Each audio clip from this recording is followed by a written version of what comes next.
Read with me as I read 1 Corinthians chapter 2.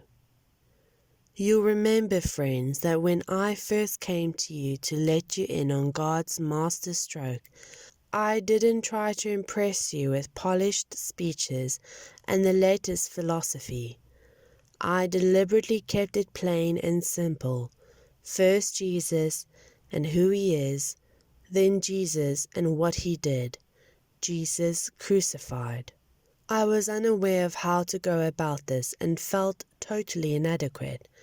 I was scared to death, and if you want the truth of it, and so nothing I said could have impressed you or anyone else. But the message came through anyway.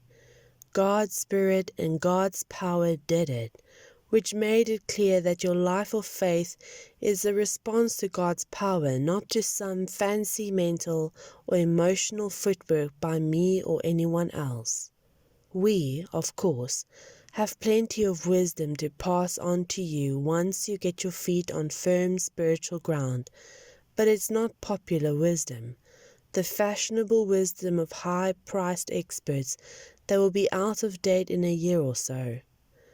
God's wisdom is something mysterious that goes deep into the interior of his purposes.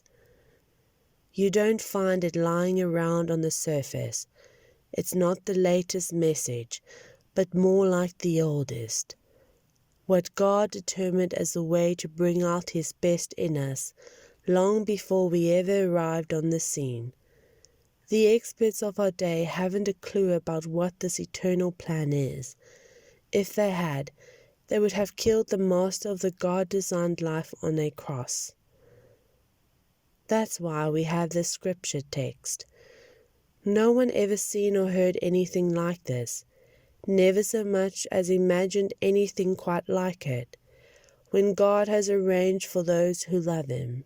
But you've seen and heard it because God, by his Spirit, has brought it all out into the open before you. The Spirit, not content to flip around on the surface, dives into the depths of God and brings out what God planned all along. Whoever knows what you're thinking and planning except yourself.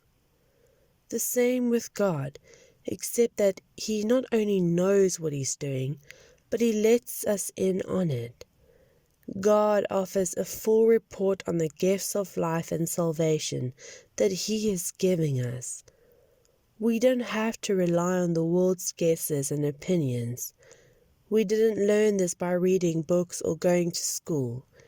We learned it from God, who taught us person to person through Jesus, and we're passing it on to you in the same first-hand, personal way. The unspiritual self, just as it is by nature, can receive the gifts of God's Spirit.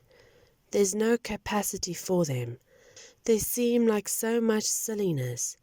Spirit can be known only by Spirit. God's Spirit and our spirits is open communion. Spiritually alive, we have access to everything God's Spirit is doing and can't be judged by unspiritual critics. Isaiah's question, is there anyone around who knows God's Spirit, anyone knows what he is doing, has been answered. Christ knows, and we have Christ's Spirit.